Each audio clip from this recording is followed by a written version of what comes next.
Hi everyone, and welcome to another episode of Deep Talks. My today's amazing guest is Ola Rosling. Hey, and welcome. Ola is the author of the best-selling book Factfulness, in Czech, Faktomluva. And I'm very happy that we can have a short talk today because I love your book. I think that the book is very key, and I think it can really change the world. So how do you feel if you co-authored that kind of very important book for today's society? I wrote it together with my father, Hans, and my very smart wife, Anna. And she's really the one who found a tone. I mean, most of the content in the book is in some way or another available elsewhere. Mm-hmm. So it's all about putting it in a package that is accessible and easy to understand. Right. So this, it's not based on our own scientific research or anything. Of course, we're presenting studies that we have done in the Gapminder Foundation about people's knowledge. But in some sense, it's not new findings beyond these ignorances that we have measured. So it's all about making critical thinking into something very doable with clear advices, like rules of thumb for how to think in situations which you can identify and repeat. You see certain kinds of news patterns. According to me, it's one of core skills for this century to teach people how to use the brain and how to use critical thinking. And you had a chance to speak in front of many leaders of today's world. So how do you think that they are able to change their thinking? It's tricky because let's say we have a knowledge culture. The way we think about knowledge in general is very difficult. It makes it hard to think clearly because we associate knowledge with intelligence. We associate it with power, with prestige. So you've gone to an expensive university and you got your CV and you think that proves that you're ahead of everyone else. When we test people's factual knowledge about the world, we take reliable statistics from the UN, and we are invited to an event by the Boden Lake in Germany, and we ask the Nobel laureates in medicine, 40 of them who meet like hundreds of young biomedical researchers. They have the highest IQ on the planet, right? And they have long education, university degrees, PhDs, maybe more than one. They are experts in medical research. So there's no doubt they are intelligent, prestigeful. And then they score worse than the public on basic questions about vaccination. This is a big surprise to them because they have a perception of an expert being a property of a person. Imagine you are an expert. Then we assume that you also know everything about neighboring fields. That's the wrong assumption. An expert is very good, the best in the world, in a very narrow topic. When you test that expert's knowledge in neighboring topics, often they can score worse than everyone else, which is a big surprise to the expert themselves. I think that there is a cognitive bias that is called Nobel disease, and it's exactly like this, that even you won a Nobel Prize, in other fields, you are more certain about yourself, but your knowledge is much worse than knowledge of the others. So that's the problem. Yes. And how about like the leaders from government? For example, I live in the US and there is a huge problem of denying climate change, for example, even out of presidential office. So how to like really help leaders to think critically about the core topics we have? Well, it might be a very difficult problem to solve in the way you pose it. Like, I want them to change their understanding because there is no access point where the tribal politics are gone and we actually look at data. All the encounters of this group you describe will probably be in a setting which enforce tribal political belonging, right? Then I think you're screwed from the beginning. So the question is, how can we create forums for discussions and understanding which are dissociated from politics? Only then, I think, are we ready to relearn. When our political standpoint is not at stake and the tribal identity is not involved. This is tricky. I think it's easy to do at a younger age in schools before people start developing their political identity. And we've done this successfully. In the book, we got these 12 questions where people score worse than monkeys. But when I say people, it's actually adults. It's actually people above age 18 in many countries, right? When instead we test children aged, say, 8 to 18, they often score more like monkeys because they haven't built up the misconceptions. So do you think that kids are less biased than adults? Oh, yeah, no, I measured it. I measured it. And teachers, this is a great tool for teachers in classrooms. A social science teacher or a geography or history teacher have a difficult time making the students even care about the topic, right? It's very hard to say this is important to learn about demography, etc. But by testing the students on these fact questions, showing that they got roughly 33% correct answers, which is randomly on an ABC question, right? Then you compare them with the adults in that same country, basically their parents.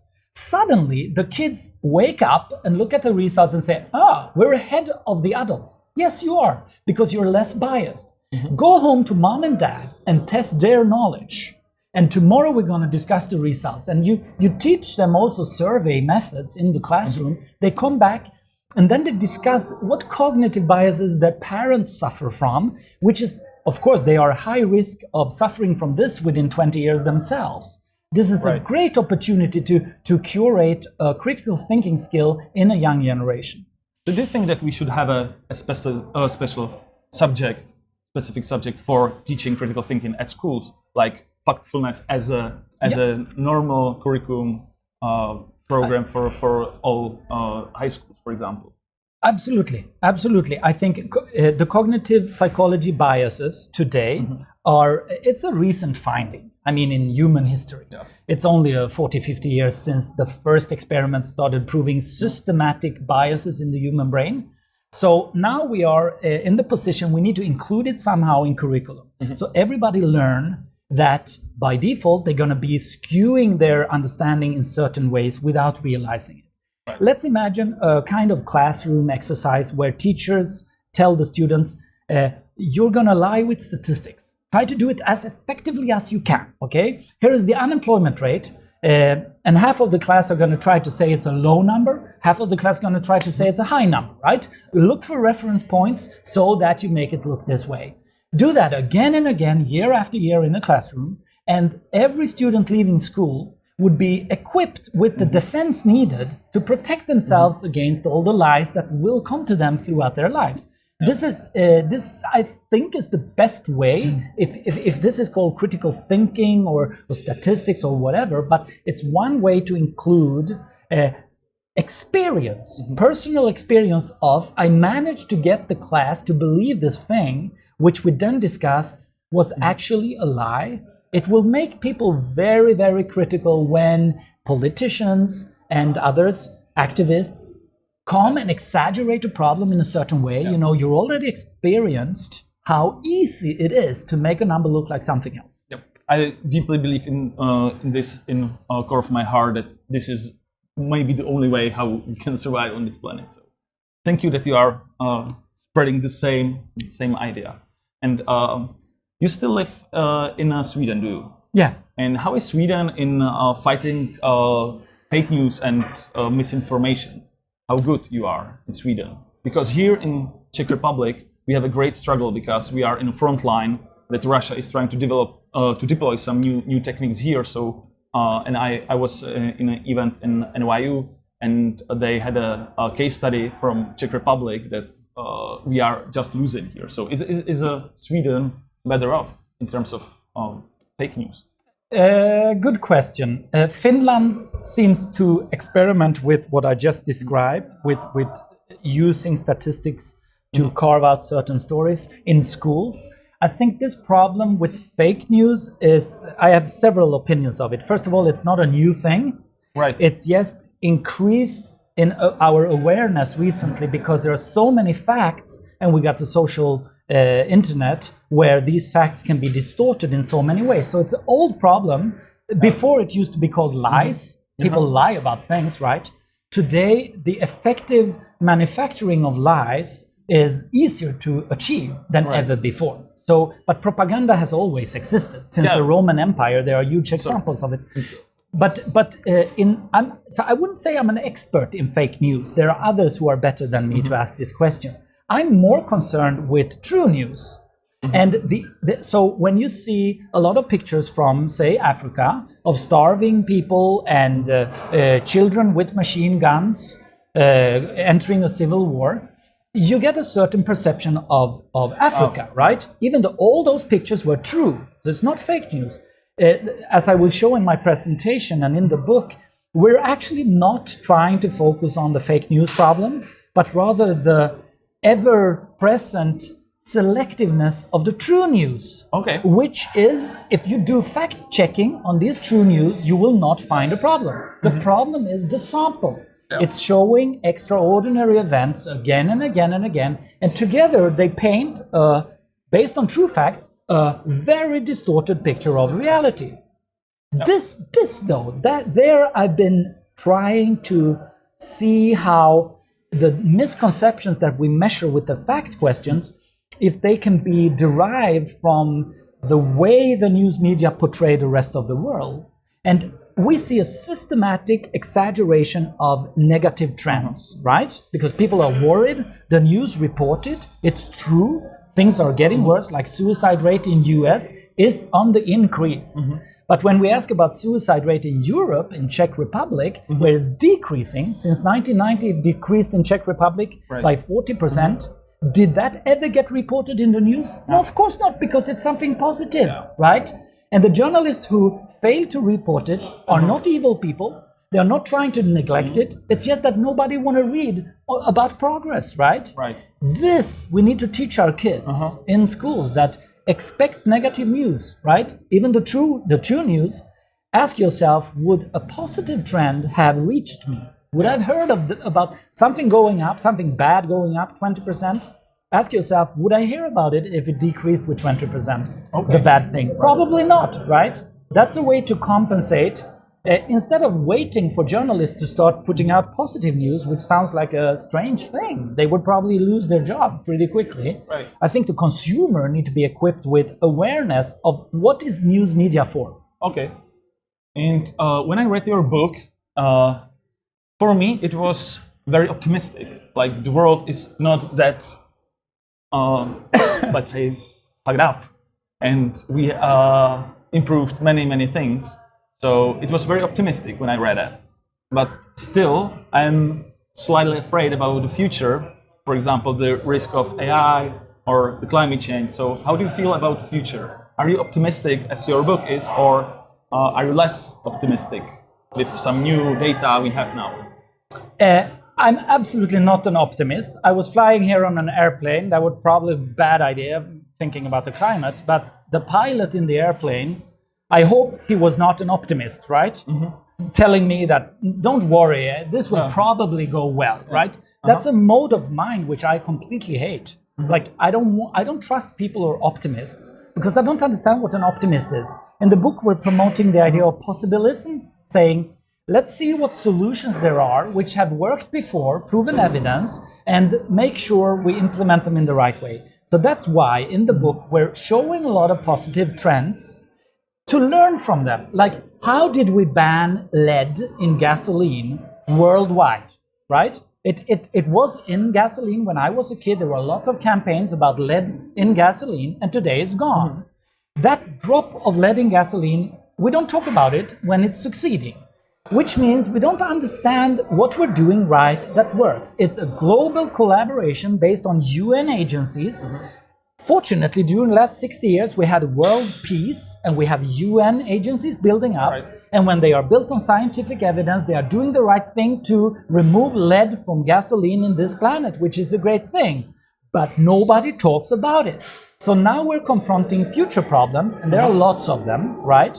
We're not learning from these exercises where we successfully collaborated for the first time in human history to base factual decisions on scientific findings to do the right thing. Now, with climate, for me, that's a very hopeful experience. We can probably do the same thing with climate and other challenges, like saving all these endangered species. That's why one of the questions in the book is about what's the status for tigers, black rhinos, and giant pandas. Oh, right, yeah. 3 animals. I remember that one. That we've seen a lot of posters from WWF about, right? that they are endangered. So since 1996, is their status worse or better? Well, all these three specific species are increasing their wild population thanks to the great success of activists and conservation movements like the Tiger Foundation, Rhino Foundation, etc. Collaborations between India and Pakistan that works. Two nations that used to be fighting each other, right? They collaborate to save the tigers successfully. Now, almost nobody in Sweden, I think 6%, realize that none of these species are in more danger today. Okay. The problem is the activists, who are so important for this world, they fail to communicate their success, which means they fail probably to recruit more funding and support.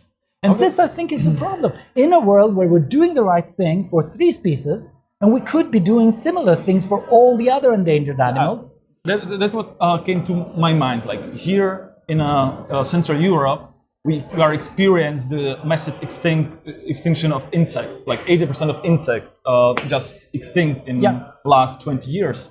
And I can think about panda. That's great that panda is safe. But what about those other problems? How to really make those activists to choose what is important to focus on and not to focus on problems that are not real problems. For example, here many people are fighting against plastic straws. Okay, it's important not to use plastic straws, but it's not the core problem we have as a society.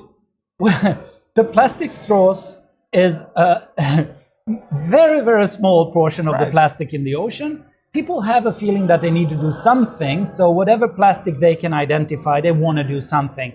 I don't think it's very productive to fight such instinct to do something. It's more interesting to say, okay, if we're actually going to save a species or stop plastic in the ocean, what makes a huge difference? Well, you got people on middle-income countries not taking care of their garbage because it's expensive, right? Yeah. It's more cheap for them to throw the thing out the window and there it is, right?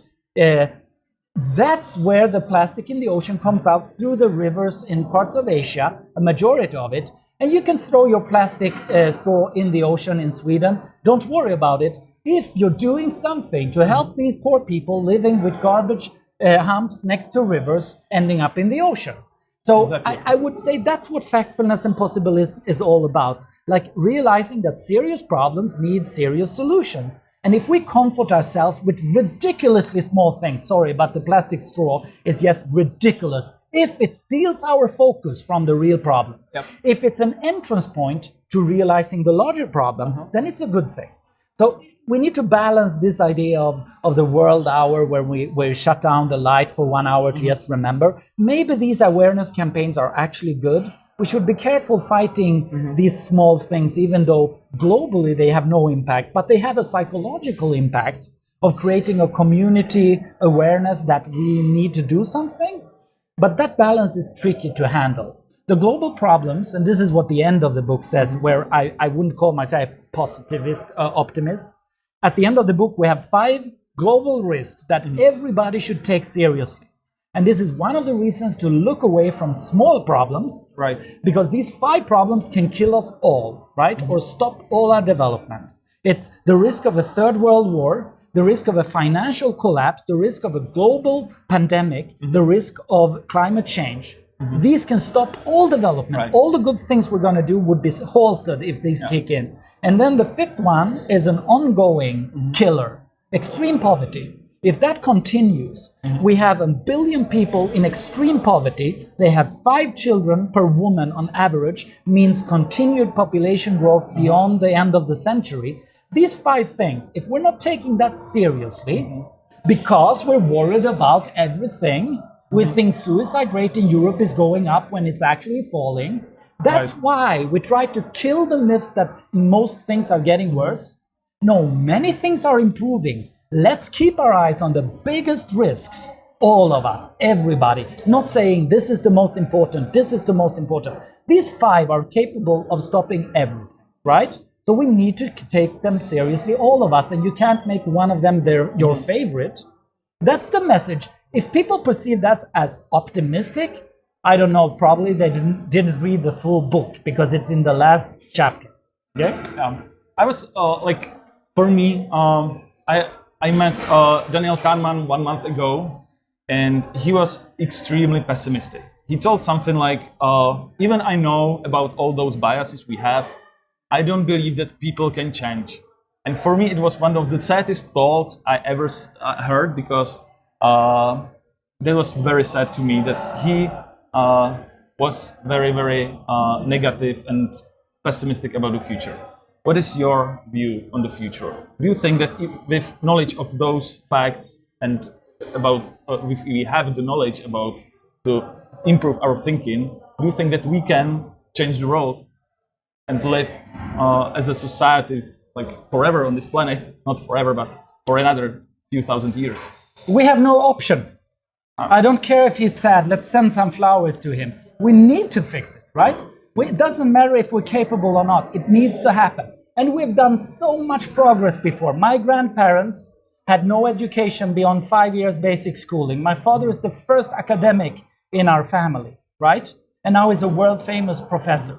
If people say that change cannot happen, bullshit, bullshit. Sad old men who make you unhappy. Don't listen too much to them. The young generation grow up in a globalized world with internet. If someone takes internet away from my children, they will start fighting for the freedom of speech like no other generation ever did, right? I think the future generations are capable of things which old men, even if they are experts in cognitive psychology, I mean, I love his book. So I talked to Don Ariely, also an expert in people's unpredictably or predictable, what is the name of the book? Predictably irrational. Irrational. The predictably irrationality. And I asked Don Ariely, can you point me to some tools or teaching materials that help people compensate their irrationality? And he said, no, I'm sorry, there is hardly anything. So you have a research with hundreds of psychological biases and almost no tool to fix it. Yeah. Come on, that's what happens when you start measuring a problem. Say legal slavery. I mean, it was legal in every damn country to have a slave. Why? Because it's a smart thing. I would love to enslave you if I had the option, right? So you can do my laundry and I don't have to pay. That would be great. But it's illegal. Why is it illegal?